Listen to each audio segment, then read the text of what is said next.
qui est là ce matin, il y en a qui prennent leur fonction des rallyes cette année. Hein. Donc je rappelle, enseignant référent pour l'action européenne et internationale. Donc, voilà, je me présente Catherine Cizeran, je suis donc la déléguée académique pour l'action européenne et internationale. Pour ceux qui ne me connaissent pas, j'en profite pour vous présenter Christina Rodière, qui est la coordinatrice de la cellule académique des forces européennes coopération. C'est une cellule qui a été mise en place l'année dernière au sein même du service pour un accompagnement spécifique sur les fonds structurels et communautaires. Je continue la présentation de mon équipe, aussi réduite soit-elle. Au fond, derrière, nous avons monsieur Olivier Rémis, qui a rejoint l'équipe et donc qui est dans le service avec nous à Caen. Madame Florence Verger-Després, qui est avec nous à raison de 14 heures par cette année, à raison de 8 heures par semaine. Et enfin, donc Carole Mormin, que vous connaissez déjà, qui est avec nous à 10 heures. Et à côté du chef d'établissement, à côté des collèges, dans le conseil pédagogique, que les RAI puissent trouver toute sa place. En tout cas, c'est une volonté, en tout cas, de Madame la rectrice, que les établissements scolaires puissent être concrètement accompagnés. Et donc, c'est à travers vous que cela passe. Sur la formation des assistants de langue. Et avec, donc, on essaie d'illustrer de photos, donc, de films, etc. Donc là, c'est l'assistant de langue, avec donc des films qui ont été réalisés par Christina, des témoignages d'assistants de langue. Hein, sur pu diminuer le problème du nombre d'enfants. Donc soit peu d'enfants avec un niveau d'anglais pas bon, mais un prof, soit 28, je pense qu'il y avait à niveau 2, avec 3 profs, plus moi-même, plus de scientifiques. Là, tout est super bien, tout est super bien. Très abordable, parce qu'en fait, moi aussi, j'ai été redoutée quand j'ai vu le niveau B1. Au début, j'avais pensé à 15 élèves seulement, de terminale et de première, qui avaient des élèves de S qui étaient très bons. Et en fait, on a eu un lien où on pouvait voir des expériences d'avant en France avec les gens du British Council. On aurait ce cadeau, parce que je considère que c'est vraiment un cadeau, et le monsieur Xavier Ménager, s'il était là, dirait la même chose. Alors les deux intervenantes qui sont des doctorantes de l'université de Leeds, qui travaillent dans le secteur technologie chaud en carbone. Le contact est très bien passé avec nos élèves. Il y avait un groupe de 23 élèves. Alors on a privilégié la section européenne, mais pas seulement la section européenne terminale, la section européenne aussi en première, et ils ont bien défendu leur bout de gras, les premières, et surtout je trouve que les ateliers étaient organisés de façon à ce que les élèves prennent véritablement conscience des enjeux autour de l'énergie. Donc la CAFEC, c'est la cellule académique des fonds européens et de coopération. Ses missions sont de veille, d'abord, et avant tout de veille réglementaire, juridique, pédagogique, technique. Ensuite, d'information. Et les informations, vous les retrouvez toutes sur le site. Et on fait aussi de l'information par ce genre de journée d'information comme aujourd'hui, mais aussi par les 9 carrés là, ici, là. Vous appuyez. Ensuite, vous avez Google Drive là. Hop, on appuie. Et on a tout de suite le Google Drive. Et là, vous aurez, si vous l'avez en français, partagé avec moi. Là, j'en ai plein. Et puis, parmi eux, il y a le café Kiraï. Voilà. Et ça, ici, c'est tout ce qu'il y a sur le Google Drive actuellement et auquel vous avez accès. Il y a un dossier assistant de langue avec des circulaires, etc. Tout ce qui a été mis avec des formulaires. Le groupe et avoir. C'est moi-même qui va vous. Je ne l'ai pas fait jusqu'à présent parce qu'il y avait des mouvements des rails, de renouvellement. Mais maintenant, dès que cette formation sera finie, voire même avant la fin de cette formation, je vais envoyer à tous les nouveaux ERAI une invitation pour le Google Drive, de telle manière à ce que vous ayez accès à cette plateforme. Une fois que vous avez établi vos objectifs, il faut déjà aller chercher C'est une démarche qui est souvent ignorée, mais c'est dommage parce que ça peut beaucoup aider, voir des projets similaires qui ont été déjà faits. Il suffit maintenant avec l'Internet de chercher sur Internet la thématique qui vous intéresse et vous allez trouver vraiment une multitude d'idées qui peut nourrir votre projet en fait. C'est un projet d'un des collèges ou de lycées que j'ai pris.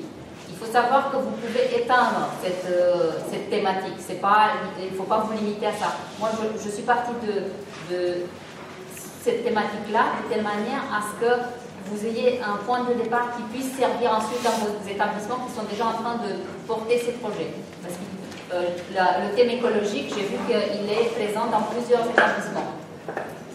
Et donc, vous pouvez vous aider, les bénéficiaires du projet, c'est-à-dire les publics dont on a parlé, les actions que vous voulez développer dans le projet, les acteurs, les partenaires, le calendrier prévisionnel, etc. Il y a ici, dans votre consigne, s'il vous plaît, lisez la consigne.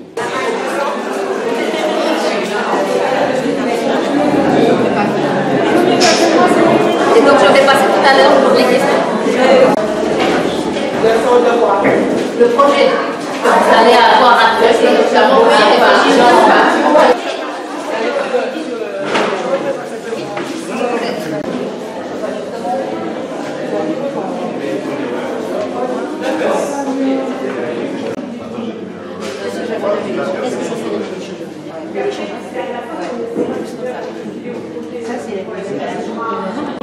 les déchets, j'en fais quoi? Ça va mieux passer sur cette forme. Non, mais c'est bien.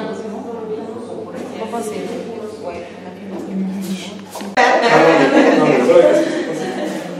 Qu'est-ce qui a fait que justement il faut savoir Non, mais il va quand même mettre quelques... Réussi à respecter le temps, et j'ai vu que d'ailleurs, dès que vous avez commencé les travaux, vous avez commencé à... Il y en a qui écrivaient sur leur feuille, d'autres qui écrivaient sur le bord, donc ça, vous êtes entré tout de suite dans l'action.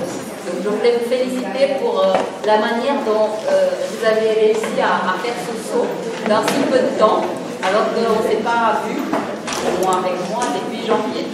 Le projet qui s'intitule Envers un monde meilleur, envers ENVERT, envers un monde meilleur. Donc c'est un projet qui a un caractère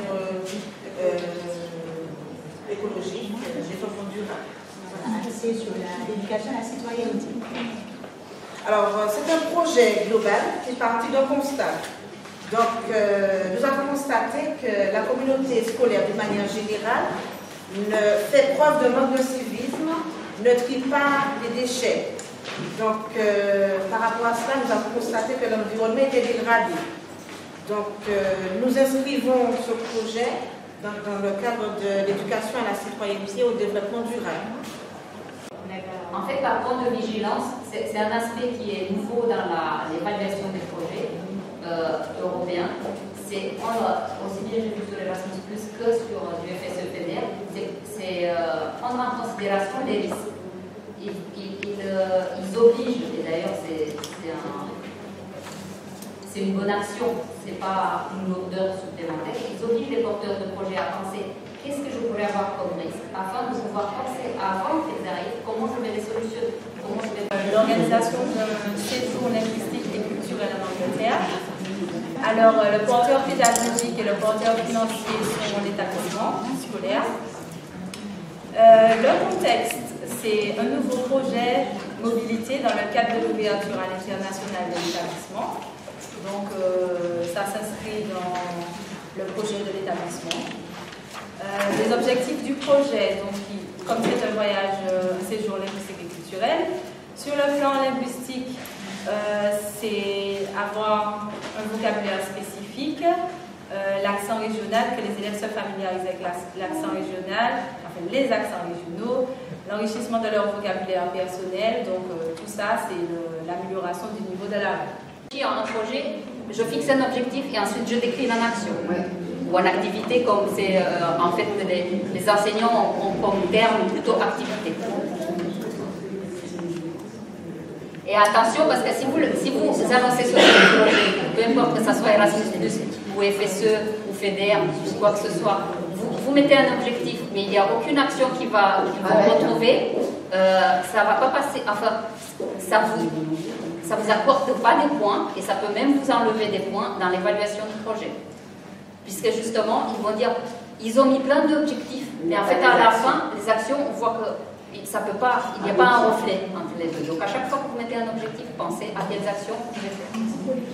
Alors l'objectif peut-être d'un système éducatif anglophone, est-ce qu'on peut pas nous dire que est-ce que les enfants peuvent partir pour ça? Parce que maintenant avec tout ce qu'il y a Internet, est-ce que ça peut être un objectif suffisant? Mais il ne s'agit pas, on ne va pas prendre les objectifs séparément, on peut dire, on va les analyser dans leur ensemble. En effet, la connaissance du système éducatif, à l'heure, ça ne va pas passer pour faire le voyage. Par contre, si je mets les 5, la connaissance de la culture, la rencontre avec l'autre, la remise à niveau linguistique, etc., là, ça juste Contacts, les déplacements, les contacts, les déplacements, les activités, les familles d'accueil, l'établissement scolaire partenaire avec lequel on travaille. Même remarque avant, ce n'est pas des personnes qui sont de partenaires, c'est des institutions. L'établissement d'Angleterre, lui, c'est un partenaire. Les familles d'accueil, elles ne vont pas être. Vous pouvez les mettre en tant qu'acteurs. Donc, dans ça, partenaire, c'est l'établissement de la l'établissement de scolaire. Oui, exactement. Et notre sujet portait sur la préparation à la mobilité et non sur la mobilité elle-même. Donc nous avons travaillé sur tout ce qui était en amont d'un éventuel départ. Nous avons travaillé sur le cas d'un établissement professionnel spécialisé qui compte une filière. Oui, un BMA, poids et métaux associés. Donc nos élèves sont 24 élèves d'une classe inscrits en BMA. C'est évidemment le collège, le lycée, l'établissement qui sera à la fois porteur pédagogique et porteur financier. Le projet initial s'intègre dans notre projet d'établissement qui a 2 axes majeurs, c'est la préparation professionnelle et la mobilité. On s'appuie sur notre plan de développement européen. C'est bien, très bien. On attend de... Et donc nous avons 4 objectifs majeurs. Objectif linguistique avec l'approfondissement des compétences langagières, la pratique de l'oral et la préparation spécifique à la filière voix. L'objectif professionnel, donc connaître et manipuler les essences non seulement de Martinique mais aussi du Canada, puisque c'est là qu'ils rendent nos élèves. Utiliser et connaître le vocabulaire des outils pour ne pas que quand ils seront en stage là-bas, ils apportent le mauvais outil. on a travaillé sur la base de prévenir le décrochage scolaire par des activités innovantes. Alors, le contexte, porteur pédagogique, donc l'établissement. Ensuite, contexte. On s'est dit que c'était un projet intégré au projet d'établissement, donc l'axe prévention du décrochage. Alors, comme objectif, on a valorisé l'élève, développer l'estime de soi, construction d'un projet professionnel et personnel, et découverte et ouverture du monde professionnel. Oui. Bénéficiaire du projet, donc on s'est dit, on a pensé à tous ces élèves de 4e et 3e absentéistes en difficulté scolaire, sans projet défini ou avec un projet incohérent. Donc au départ, on était parti pour un groupe de... Nous sommes partis du sujet classe patrimoine vivant hors des murs de l'école du patrimoine naturel et culturel. Donc nous avons tablé sur un projet sur un projet qui pourrait s'adapter à n'importe quel niveau et à n'importe quel type d'établissement. On n'a pas voulu siger sur le collège, le lycée, etc. Donc le texte était à la découverte de nos différences culturelles et naturelles. L'établissement en Martinique, donc un établissement en Martinique serait porteur du projet et il serait associé à 2 autres établissements hors zone, on va dire. Alors un dans la zone Caraïbe, donc Saint-Martin, et un en Europe, les îles Canaries. Donc 3 établissements sur chacune de ces zones. Donc tout ça dans un objectif. Donc les différents objectifs, c'était découvrir et faire découvrir une spécificité culturelle du patrimoine culturel et naturel du patrimoine des 3 îles, donc la Martinique, Saint-Martin et les îles Canaries. Intéresser les élèves à différentes cultures et à différents patrimoines et améliorer les niveaux de langue, donc anglais et espagnol. Sachant que l'anglais, c'est la langue de communication qui sera utilisée pour les trois établissements.